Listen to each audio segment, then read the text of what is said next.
Halo, assalamualaikum Bang Ihsanuddin. Waalaikumsalam warahmatullahi wabarakatuh. Angga, apa kabar? Alhamdulillah sehat ya Bang Ihsanuddin ya. Alhamdulillah. Insyaallah. Insyaallah. Bang Ihsanuddin kalau akhir pekan ini biasanya suka sibuk kondangan nggak sih? Kayak pejabat-pejabat lain gitu. Kalau hari Ahad pasti ada kondangan terus. Oh iya, Oh iya ya.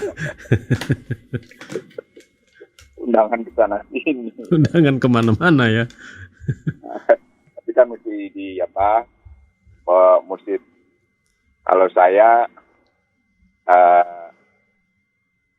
senang sama hadirnya bukan di resepsinya, di di akad nikahnya. Di akad nikahnya ya. Iya, karena akad nikahnya lebih penting daripada resepsinya. Lalu saya suka dengan acara-acara yang sederhana saja gitu. Jadi tidak menunjukkan kemewahan, apalagi saya pernah berkata-kata saya ingin sederhana saja, maka saya minta untuk pesta tidak perlu sampai bermewah-mewah, caranya batasi undangan, kan gitu. Saya pernah ngomong gitu. Jadi ya saya inginnya sederhana aja.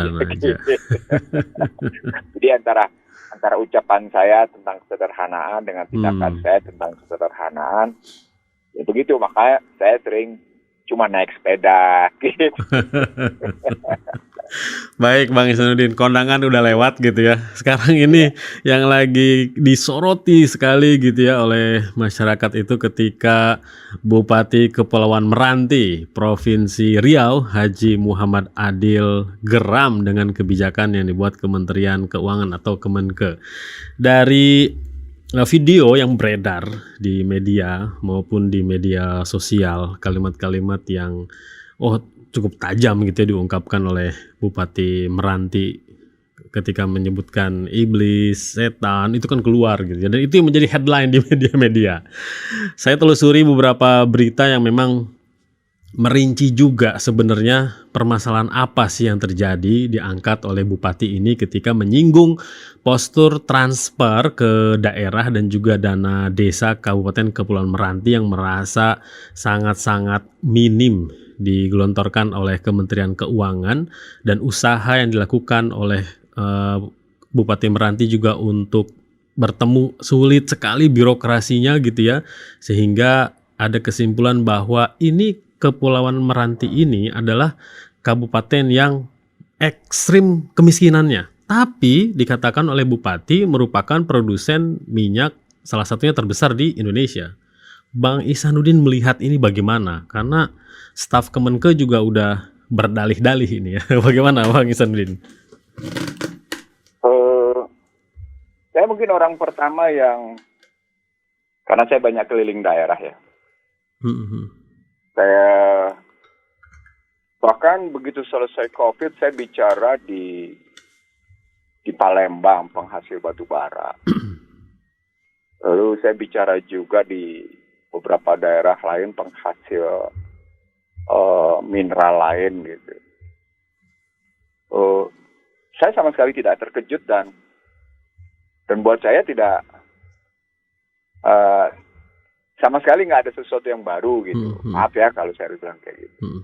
Kenapa? Karena sesungguhnya yang mengeluh seperti Bupati Meranti tidak satu, bukan hanya Bupati Meranti.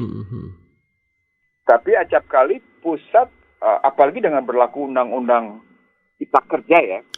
Iya. Nanti kalau berlaku undang-undang Cipta Kerja secara utuh penuh, itu nggak ada urusan Bupati, nggak ada urusan soal hasil pemilu tingkat 2, tingkat 1, nggak ada urusan. Iya. Nggak ada masalah, karena berlaku undang-undang Cipta Kerja yang menarik semua hak desentralisasi tingkat 1 dan tingkat 2. Iya. Jadi kalau itu yang saya bilang, saya sama sekali tidak terkejut karena tidak ada yang baru. Saya berhadapan dengan fakta di lapangan. Saya tidak hanya ketemu dengan Bupati Kota Madia, Gubernur. Saya ketemu juga dengan Sekda, bahkan dalam posisi saya sebagai seorang analis makro dan mikro di bidang ekonomi politik. Saya ketemu dengan Bapeda sebagai perancang pembangunan. Saya ketemu dengan DPR, Komisi Anggaran, gitu. DPRD maksud saya. Jadi biasa-biasa aja. Problematiknya menjadi kenapa hampir rata-rata daerah mengeluh seperti itu kan gitu kan? Iya. Problematiknya kenapa rata-rata daerah mengeluh seperti itu? Kenapa format bagi hasil yang diterapkan dengan perimbangan keuangan pusat daerah itu tidak melahirkan rasa adil? Gitu. Kenapa perimbangan keuangan pusat daerah yang dengan undang-undang itu tidak kan ada dua lembaga yang mengurusnya, Kemendagri dan Kementerian Keuangan. Dan itu pernah juga saya masalahkan dalam sebuah diskusi terbatas antara sejumlah pejabat di Kemendagri. Tapi kalau Kemenkyu, kalau perimbangan keuangan pusatnya nggak pernah berani ngundang saya. Bahkan mereka menang. Saya pernah kejadian sama saya. Jadi seorang petinggi di sana gitu, seorang eselon 2, eselon 3, sorry. Eselon 3 menetapkan saya sebagai pembicara dan mereka sudah oke gitu. Tapi begitu melapor ke menteri dibatalin. Siapa ini? Jangan ini ya, coret. Jadi lalu seorang pejabat tinggi eselon 1 bilang, itu setiap menteri keuangan di situ pokoknya nggak pernah kepingin deh lu jadi narasumber di Kementerian Keuangan katanya.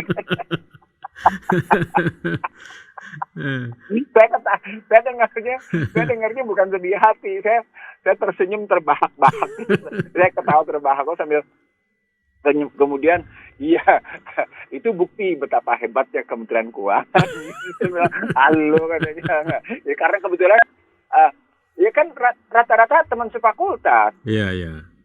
Teman-teman sefakultas, teman-teman yang jadi kita ngomongnya enak gitu, tahu gitu.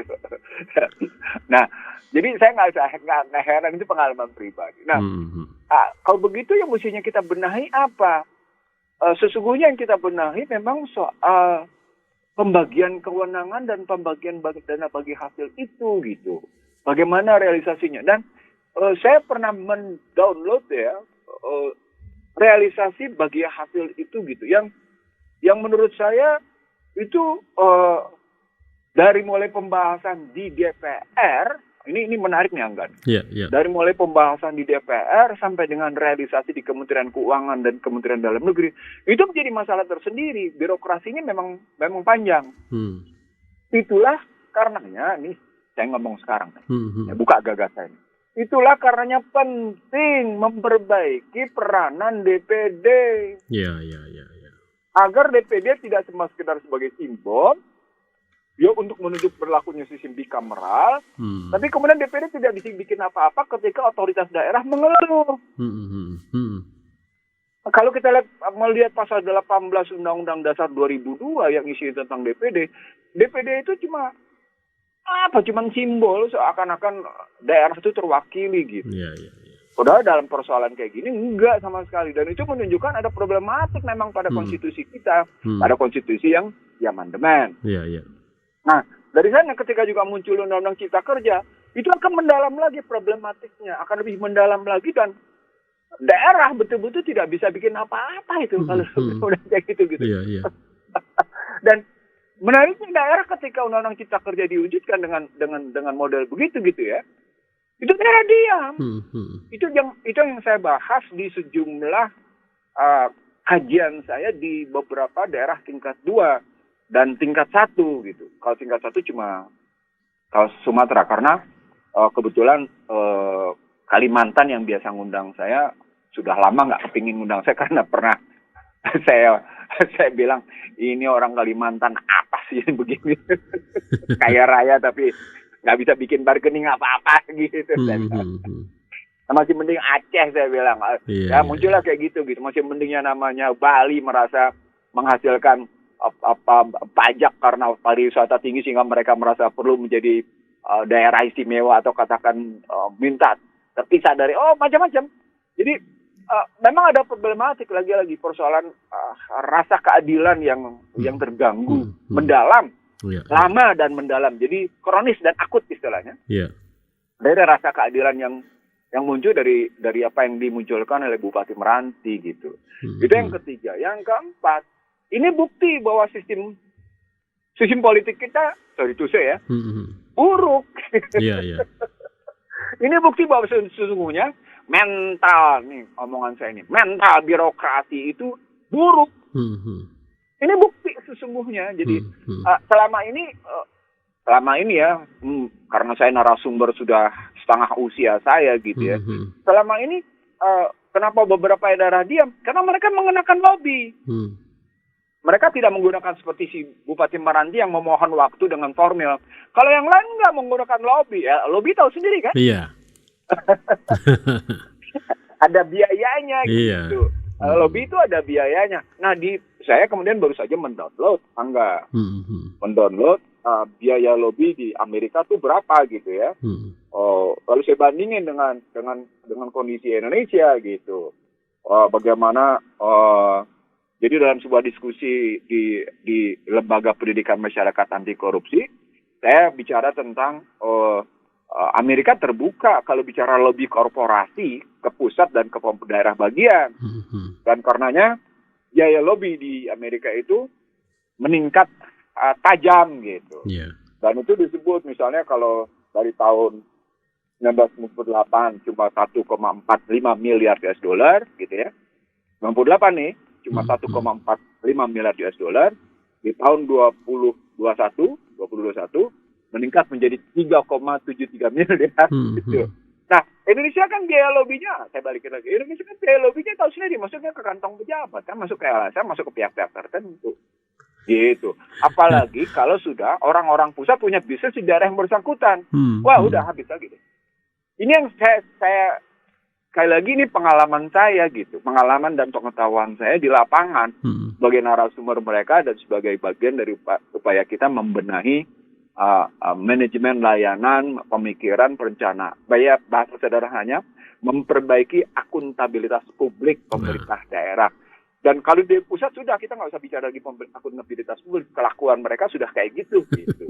Apalagi ketika kita tahu kayak tadi cerita tentang bagaimana apa yang dikehendaki oleh pemerintah pusat apapun jadi gitu. Kan nggak ada hambatan kan bagi pemerintah pusat untuk menghendaki apa saja kan? Nggak ada hambatan. Pokoknya semua apa yang dikehendaki jadi gitu. Bikin Minerba diubah jadi, bikin revisi KPK jadi, bikin lagi misalnya undang-undang tentang IKN jadi, Cipta Kerja jadi, KUHP jadi gitu. Pokoknya apa yang dikehendaki jadi aja. Gitu. Gugat ke Mahkamah Konstitusi kalah gitu. Menarik kan jadinya kan?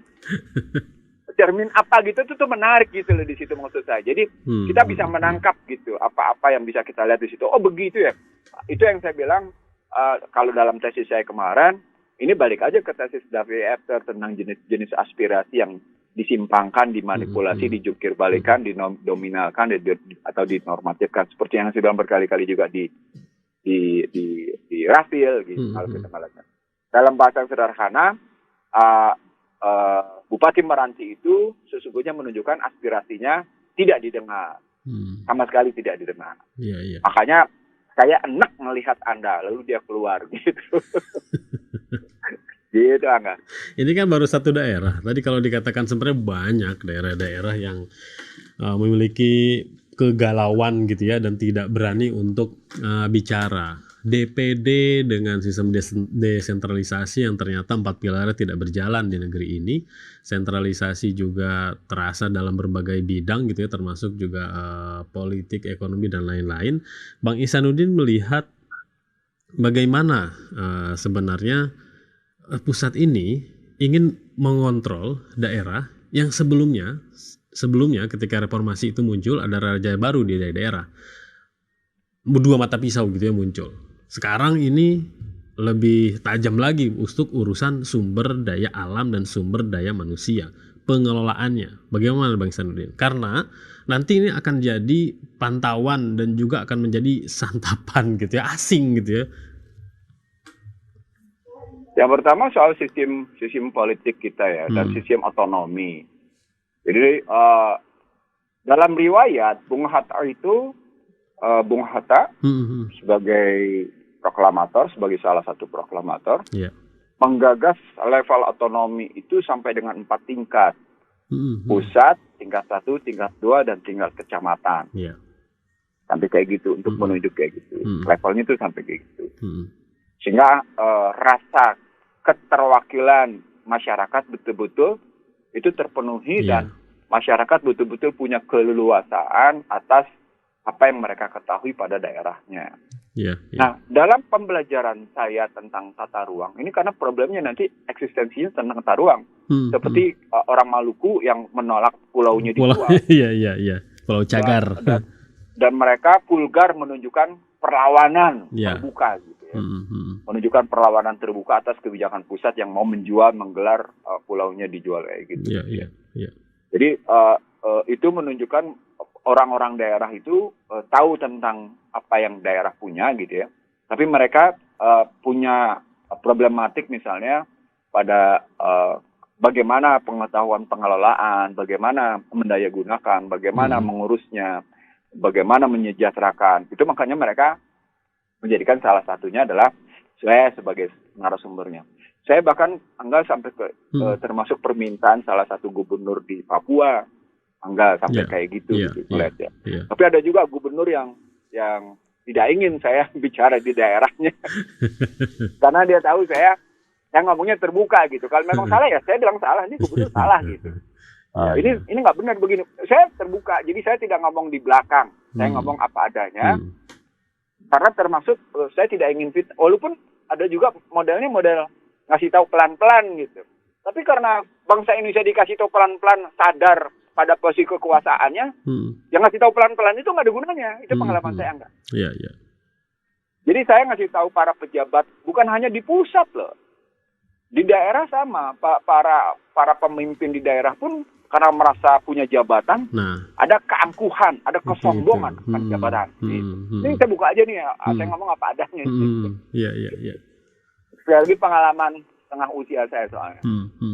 Nah, lalu kalau kita lihat lebih dalam lagi gitu ya, di mana saya menyebutnya sebuah kesalahan sistem politik, konsep lain bukan hanya 4 lapis, tapi konsep lain adalah karena demokrasi bicaranya kayak gitu, bicaralah mereka 3 lapis. Jadi pusat, tingkat 1, tingkat 2. Lalu mereka bilang, kok gitu titik pusatnya di mana? Muncullah sikap titik pusat demokrasi karena ini soal desentralisasi di tingkat 2. Jadi berantakan. Padahal yang namanya pembenahan pengelolaan birokrasi dengan tingkat pendidikan seperti sekarang itu masih jelek. Saya ngambil contoh begini. Saya nggak usah ngambil luar Jawa ya, enggak ya. Saya ulang. Saya tidak usah ngambil contoh luar Jawa. Saya ngambil contoh di Jawa saja. Saya ketemu dengan banyak wali kota, saya ketemu banyak dengan bupati di Jawa ini yang bangga jika diundang oleh Bank Dunia. Diundang oleh Bank Dunia untuk jalan-jalan ke luar negeri. Coba perhatikan kalimatnya. Bangga diundang oleh Bank Dunia untuk jalan-jalan ke luar negeri dengan alasan studi banding. Dan itu bangga sekali mereka gitu. Bang Dian mengundang saya untuk melihat ini. Dia nggak tahu di balik undangan itu apa. Dia nggak tahu maksud Bank Dunia. Jadi pesan tersirat apa dari Bank Dunia itu dia tidak dapat. Pesan terselubungnya dia tidak dapat. Itu nggak tahu jauh-jauh enggak. DKI begitu. DKI memang tidak merasa perlu diajak keliling-keliling itu gitu ya. Tapi diundang dengan akses Bank Dunia untuk melihat ini ya, kan gitu ya. Padahal ada motif Bank Dunia, apalagi kalau kita lihat potensi sumber daya alamnya luar biasa. Bank Dunia pasti kepingin. Apalagi dia kemudian perkembangan ekonominya bagus gitu. Jelas. Dengan menunjuk pada pendapatan asli daerahnya bagus gitu. Sasaran itu. Itu sasaran. Artinya lagi-lagi sistem politik sesungguhnya. Dan kemudian jadi pertama adalah sistem politik, yang kedua adalah soal apa yang saya sebut sebagai keterampilan si pemimpin daerah, termasuk para politisi daerah. Yang ketiga soal orientasi dari pemimpin daerah dan para politisi daerah. Kalau keterampilan kan itu bicaranya cuma skill, knowledge, attitude gitu ya. Tapi orientasinya bisa aja kan, mencari kaya sendiri kan, dalam rangka tahta untuk harta bisa kan. Dan itu kita lihat banyak yang kayak gitu. Nah, jadi pertama tadi soal bagaimana sistem politik, yang kedua soal tadi bagaimana skill, knowledge, attitude-nya gitu ya, Hmm. soal keterampilan, soal pengetahuan dan soal perilaku mereka. Yang ketiga soal orientasi dari sang pejabat dan politisi. Yang keempat kontrol masyarakat daerah. Nah. Kontrol masyarakat daerah termasuk medianya. Hmm. Nah, medianya transaksional apa enggak? Medianya independen apa enggak? Medianya tukang peres apa bukan? Gitu misalnya. Itu juga penting. Yang berikutnya, yang kelima adalah tokoh-tokoh masyarakatnya. Tokoh-tokoh masyarakatnya bisa disuap apa enggak dalam rangka mengontrol gitu. Dalam rangka itu berkontribusi gitu melihatnya. Nah, kalau sudah tokoh masyarakatnya bisa dikontrol, bisa dibayar, bisa dibeli, bisa dikooptasi. Iya. Terus yang dipilih juga untuk dekat-dekat dengan pemerintahan kayak gitu adalah orang-orang yang selalu mendukung gitu. Ya sudah. Saya ingat sekali lagi pengalaman saya enggak. Saya pernah menjadi, ini sih nggak usah jauh-jauh di DKI. Saya pernah menjadi bertahun-tahun. Saya menjadi narasumber untuk kepentingan DPRD dan satu apa istilahnya, satu biro di DKI, satu direktorat di DKI gitu ya. Lalu kita keliling sampai pada level kecamatan. Lalu kemudian saya tampil di Balai Agung DKI di Merdeka Selatan itu gitu ya. Pemprov. Tahu nggak apa yang kejadian? Iya. Gubernurnya marah tapi tidak dengan kata-kata, dengan sikap. Nengok ke saya aja nggak mau. Padahal kita satu forum.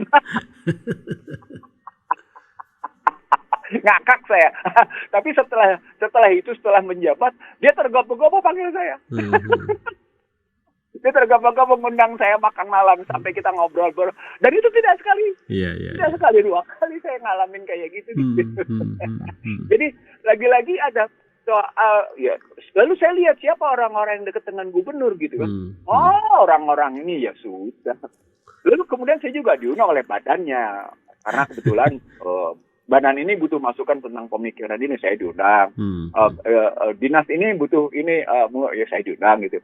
DPR berkomisi ini perlu, saya diundang. Dan dalam rangka kemudian memberdayakan politik masyarakat, pendidikan politik masyarakat, saya diajak untuk turun sampai dengan kecamatan atas biaya mereka gitu ya.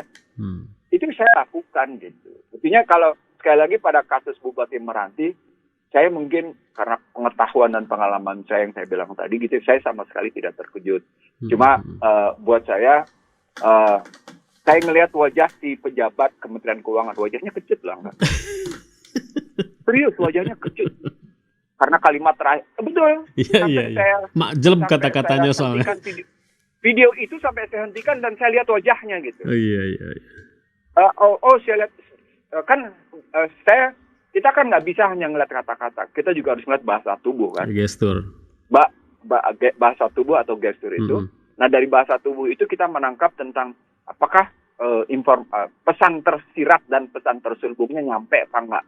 Dia sudah demikian keras pada pesan tersuratnya, pesan terkatakannya gitu. Tapi beyond the line-nya, beyond the word-nya itu ditangkap nggak? Saya nangkep itu. Si pejabat Kementerian Keuangan tersentak betul gitu atas kaget itu. Gitu. Kaget dia.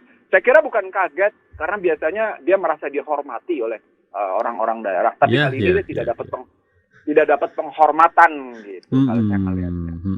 Gitu, Angga. Belum ada. Jadi ada 5 kesalahan yang saya bilang tadi gitu.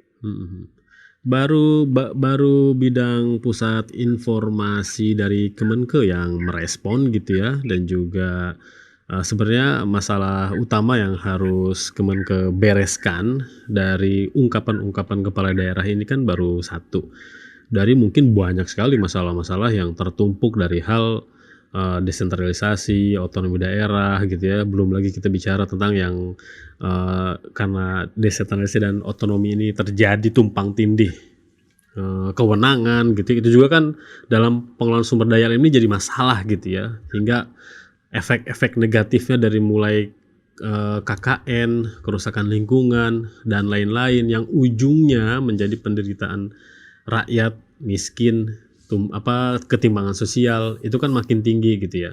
Sebenarnya pusat ini harus segera berbenah gitu ya, Bang Ihsanuddin ya. Ya kalau berbenah gampang kok, berbenahnya 5 kesalahan itu aja diperbaiki. Dari pengalaman saya tampil, saya orang yang rajin mendownload gitu ya. eh, statistik daerah dalam angka BPS. Iya, Itu iya, saya iya. pada beberapa provinsi, pada beberapa kabupaten tertentu saya download itu gitu. Terus terang aja dalam rangka saya cari data. Lalu saya download apa yang dimiliki oleh Kementerian Keuangan. Saya download apa yang dimiliki oleh instansi lain dalam rangka memotret keadaan daerah. Itu Lalu mudah saya dan baca terbuka ya komentar. data-data itu ya. Kenapa? Data-data itu terbuka ya, jadi mudah ya untuk kita akses ya. Terbuka, tetapi Mm-mm. kalau saya pelajari lebih dalam lagi, Mm-mm. hampir-hampir, ya ilahi Robi subhanallah, maafkan saya enggak. Saya akhirnya buka. Kenapa? Datanya bener apa enggak itu? Nah, Akurat apa enggak nih? itu satu, tingkat akurasi dan aktualitas data, relevansi dan Oh. signifikansinya. Jadi Iya, iya, iya. itu yang saya masalahkan. Saya misalnya pernah bertanya tentang jumlah UMKM di level ini kasusnya kasus berapa ini nih.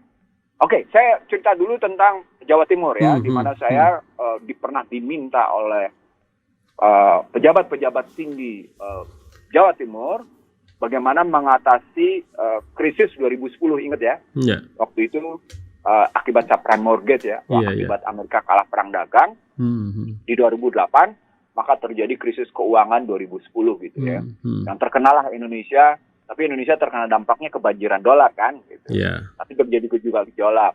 Nah, salah satu provinsi yang meminta kajian saya itu Jawa Timur gitu. Jawa Timur bikin ini. Nah, kebetulan saya membutuhkan data tentang UMKM. Iya, iya. Oh, dari situ saya masuk ke PI, saya masuk ke sini, saya masuk ke situ gitu.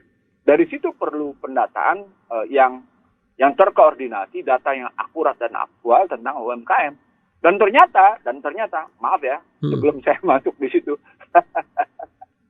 Nah, saya kira salah satu data terbaik yang bisa dilihat dengan baik sekarang datanya itu tentang UMKM itu Jawa Timur. Lalu saya pergi ke provinsi lain.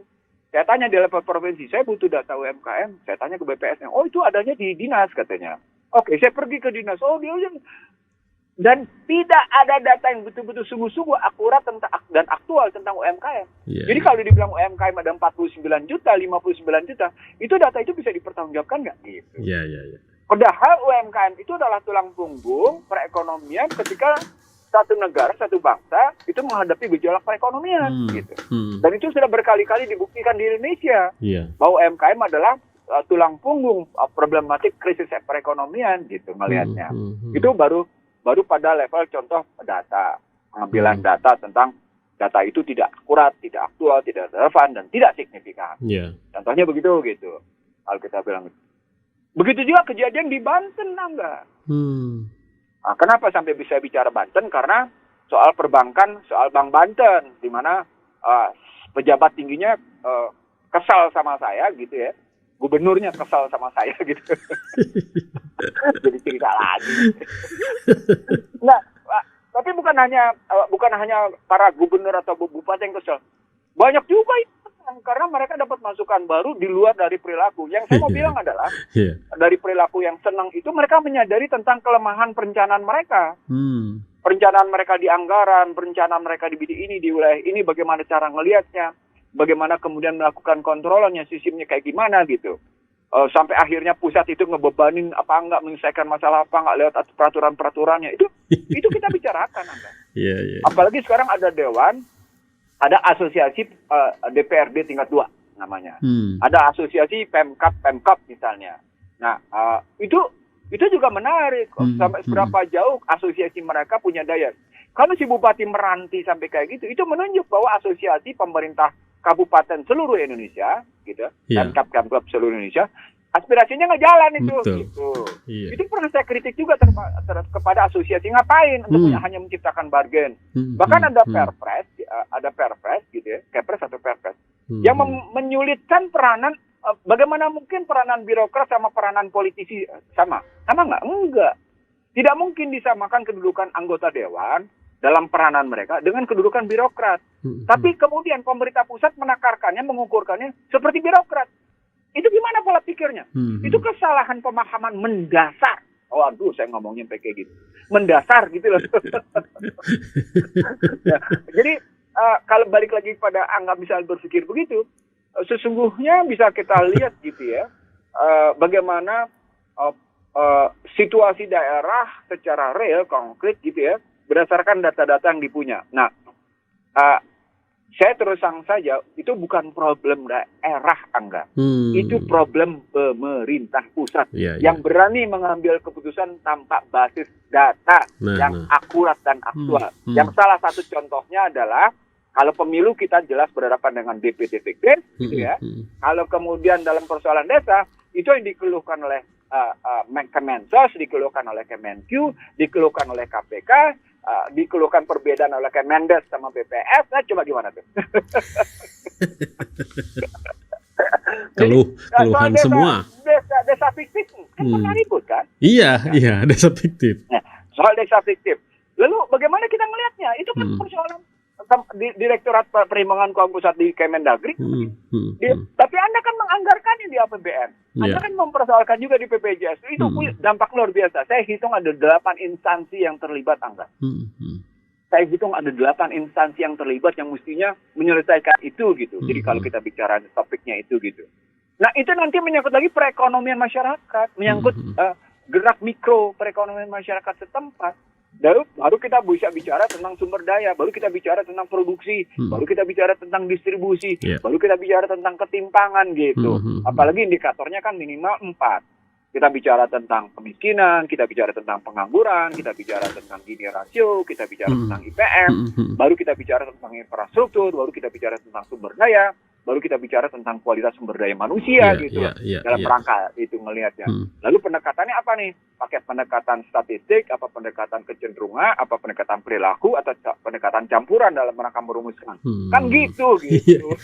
Nah, Bang Ihsanuddin, kita ini ingin sekali memahami mekanisme ya. Ini kan ketika kita bicara pengen sejalan istilahnya dengan tuntutan demokrasi ya. Ini kan ini suara rakyat, ini suara pimpinan daerah untuk memenuhi rasa keadilan masyarakat di daerahnya. Tadi kita disinggung tentang DPD, kita kan jadi melihat lagi kapasitas partisipasi DPD ini gimana sebuah lembaga perwakilan seperti halnya DPR yang mewakili masyarakat pada wilayah tertentu itu gimana? Ini apakah hanya sekedar alternatif saja?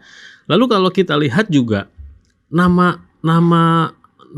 pejabat DPD mana gitu yang sekarang ini diketahui oleh rakyat gitu muncul masalah-masalah seperti ini, Bang Ihsanuddin. Oke. Saya jawab ya, enggak ya. Dari zaman DPD pertama sampai dengan sekarang, sesungguhnya problematiknya karena amandemennya salah. Amandemennya? Pakai menggunakan salah dan salah total gitu ya. Ini masalah konstitusi nih ya. Menggunakan konsep check and balance, menggunakan konsep sehingga terjadi katakan semua lembaga negara adalah cuma lembaga tinggi dan karena itu tidak ada lembaga tertinggi. Satu, yang kedua kemudian kalau bicara konsep bicameral, ternyata apa yang mereka maksud sebagai senat posisinya di bawah peranannya, bukan posisinya. Peranannya, bobot kewenangannya di bawah bobot DPR. Padahal mereka menggunakan konsep bicameral. Dan konsep bicameral yang mereka contoh adalah Amerika.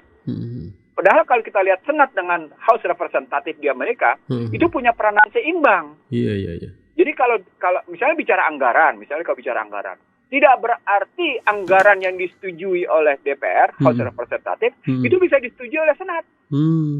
Itu contoh sederhananya. Kecuali ada beberapa hal yang merupakan hak prerogatif presiden, di mana Senat dan DPR tidak bisa kutak-katik. Itu saya tahu tuh misalnya. Ada misalnya bicara tentang anggaran pertahanan, karena Amerika menyatakan urusan luar negeri adalah State Department, gitu ya, Departemen Negara Bagian. Kan berarti luar negeri urusan negara bagian, karena mereka bicaranya State Department. Kata kuncinya adalah soal Menteri Luar Negeri dan Menteri Pertahanan. Itu prerogatif presidennya luar biasa. Itu Senat sama DPR tidak bisa berbuat banyak karena itu tergantung sekali pada National Security Strategy of US, National Defense Strategy of US. Mereka bikin manifestonya kayak apa. Di Indonesia, ketika kita bicara melihat bagaimana peranan DPR sama DPD, DPD itu kambing ompong. Udah kambing ompong lagi. Ompong lagi ya. Iya, nggak bisa bikin apa-apa. Dia kalau misalnya manggil seseorang untuk orang itu tidak mau datang ke DPD, nggak ada akibat hukum. Iya. Nggak ada akibat hukum. Dia manggil pejabatnya nggak mau, itu cuma persoalan etika. Nggak ada akibat hukum. Itu salah satu contohnya. Jadi ada 5 ayat dalam pasal 18 yang sesungguhnya tidak menunjukkan DPD seimbang dengan DPR. Makanya saya bilang DPD adalah kambing ompong, gitu loh. Kalau kita ngeliatnya begitu gitu ya. Ini kesilamandemen. Itu yang saya bilang sejak awal, sampai saya sebut sebagai krisis konstitusi. Reformasi berbuah krisis konstitusi. Itu tulisan saya 2004, Angga. Coba bayangin tuh. Iya. Ya, nah dari sana cuma sekarang ini DPD baru kelihatan punya suara. Sebelumnya Osman Sabtaodang, sebelumnya Irman Gusman, kan gitu ya. Kita ngelihatnya. Lalu sekarang pun dimasalahin karena gagas berpikirnya gitu. Jadi ketika Angga bertanya bagaimana peranan DPD, waduh kalau konsep saya, jika saya menggunakan konsep perpaduan antara ini konsep saya 97 nih, Angga, saya kemukakan sekarang ke publik nih. Jika kita, Angga jangan ketawa karena ini perdebatan panjang saya soal beginian dalam sistem ketatanegaraan. Iya. Seru. Seru banget, Angga. Iya, makanya. Secara, kalau saya boleh bilang, pengalaman batin saya, pengalaman psikologi saya, pengalaman berpikir saya, pengalaman berikap saya, itu membuat saya dari satu sisi punya kondisi tertentu, tapi di sisi lain, para politisi sama birokrat yang berkuasa nggak suka sama gue. Bahkan sejumlah intelektual, sejumlah analis yang berpihak pada pemerintah pasti nggak suka sama gue. Gitu. Pokoknya yang bela-bela pemerintah itu analis sama ekonom yang pasti nggak suka aja sama gue. Pasti berseberangan aja. Dan ujung-ujungnya ternyata saya baru tahu. Cari jabatan juga gitu. Jadi itu kayak gitu. No, nggak ada itu. Gue bahkan pernah bilang ke Menteri BUMN, lo pecat gue atau lo gue gugat. Pernah saya bilang itu sama Menteri BUMN itu. Hanya karena BUMN tadi di dalamnya saya ketahui korupsi gitu. Iya. Balik lagi cerita tentang DPD. Jadi konsep perpaduan yang saya bangun adalah mestinya kalau kita memang mau menggunakan perkembangan kemajuan zaman, maka menggunakan konsep para pendiri Republik tentang MPR terdiri dari DPR, DPD, dan utusan golongan, maka kita gunakan saja sistem perpaduan peranan dari 2 institusi, yaitu DPR yang setara sebangun dengan yang peranannya setara dan sebangun dengan DPD dan utusan golongan. Itu yang saya maksud sebagai perpaduan konsep bikameral dengan multikameral. Kalau perpaduan itu kita wujudkan, maka konsep DPD sebagai perwakilan wilayah, konsep utusan golongan sebagai perwakilan komunitas, itu mikirnya. Sebagai perwakilan golongan, itu terpenuhi. DPR mewakili siapa? Mewakili masyarakat Indonesia secara umum. Tapi secara wilayah, DPD. Secara golongan, itu terwakili lewat yang namanya DPD dan utusan golongan. Iya. Itu. Sorry, Angga, saya nggak pernah dengar pikiran ini kayak gini keluar di luar. Nggak ada. Nggak ada itu, Angga. Maaf ya kalau saya bilang kayak gini, karena saya ingin mengatakan ini pikiran saya tahun 97 kok, 96, 97, ketika saya memang bagian dari tim GPHN dulu gitu ya. Tapi karena dipangkas sejak awal, saya tidak lanjutin. Begitu juga pada saat itu kita berpikir tentang bagaimana memperbaiki struktur hubungan kelembagaan negara gitu misalnya. Bagaimana kemudian kita memperbaiki tata urutan kelembagaan, kita uruti tata urutan perundang-undangan, kita urut tentang bagaimana lembaga tertinggi dan lembaga tinggi itu saling berhubungan. Sehingga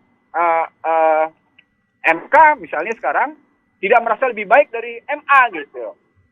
Ceritanya. Gitu ceritanya. Ya. Kalau kita lihat dari situasi DPD dengan model sekarang ini gitu.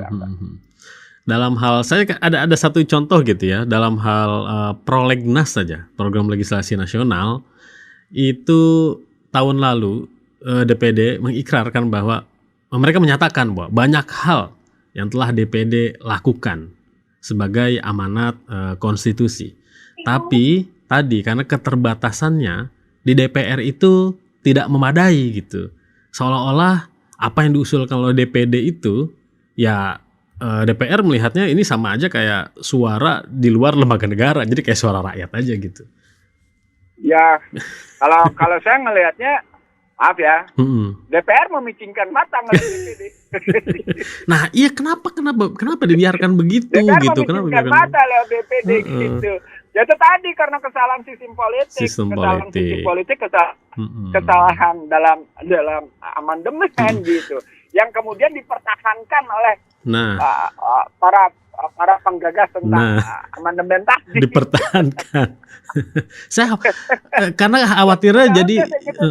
Jadi kalau baca tulisan saya gampang enggak? mm-mm. Silahkan kan punya jejak digital. Bahkan Mm-mm. sudah saya tuang dalam selamat datang di negeri amburadul. Iya, iya, iya, iya, iya, iya. Jadi gampang menelusuri pikiran gua konsisten apa enggak gitu. Dalam cara melihat ini. Begitu juga dalam pemikiran ekonomi, begitu juga dalam pemikiran ekonomi politik hukum, ekonomi politik sosial gitu. Kan dalam disiplin ilmu gitu ya. Ekonomi politik sosial gimana, ekonomi politik hukum gimana, ekonomi politiknya kayak apa, dalam prinsip ketatanegaraan aplikasinya kayak gimana, kan gampang ditelusuri pikiran saya. Gampang kok karena ada di digital dan ada di buku gitu. Nah, akhirnya nantinya kita kalau tadi Bang Ihsanuddin mencontohkan bagaimana Senat di Amerika, kita tahu ya ada profesi lobbyis. Pelobi yang memang menjadi profesi andalan di sana untuk masalah rembuk kebijakan ataupun mempengaruhi kebijakan. Di Indonesia ingin menyerupai seperti itu, akhirnya kan terjadi adalah di belakang SOP gitu, di belakang peraturan atau di bawah meja gitu. Lobby dan negosiasinya bukan win-win solution, tapi rakyatnya selalu yang menjadi dikalahkan gitu ya. Dan lobbyis ini bukan dari betul-betul profesional lobbyis gitu, tapi latar belakang kelompok, latar belakang partai, partisan ataupun oligarki begitu. Sebagai penutup ini waktunya selalu udah habis nih Bang Ihsanuddin gitu ya. Sebagai penutup, iya, bagaimana Bang Ihsanuddin sebenarnya? Saya kemarin dalam sebuah diskusi di percetakan itu gitu, saya menyebut begini. Ada 5 hal yang kita perlu perbaiki. Pertama, bagaimana skema kekuasaan antar lembaga negara dan strukturnya, skema dan strukturnya. Dari skema dan struktur kekuasaan negara itu, kita harus membuat hubungan lembaga negara. Nah, kalau sudah sampai kayak gitu, kita harus kembali ke Undang-Undang Dasar 45, Angga. Dengan melihat beberapa kelemahan dan berupaya mengatasinya. Jadi bukan sekedar kembali, itu kelemahan yang dipahami oleh banyak orang. Bahkan seorang tokoh dari partai yang berbau Islam gitu, yang saya lihat belum memahami betul jiwa dari Undang-Undang Dasar 45, serta-merta menolak gitu. Dia tidak tahu bahwa Undang-Undang Dasar 2002 adalah Undang-Undang Dasar demokrasi liberal yang sangat bertentangan dengan Islam gitu, yang tidak cocok dengan pola pikir Islam. Anda perlu tahu bahwa hasil dari Undang-Undang Dasar 2002 itu dinyatakan oleh Jimmy Carter di International Herald Tribune. Kata-kata Jimmy Carter sebagai National Democratic Institute yang mengawasi pemilu 2004 adalah in majority Muslim country, democracy has win. Kalimatnya bagus itu Angga. Tapi cerdas sih coba. Di negara yang mayoritas berpenduduk Muslim, demokrasi telah menang. Jadi kita perbaiki dulu ini gitu loh.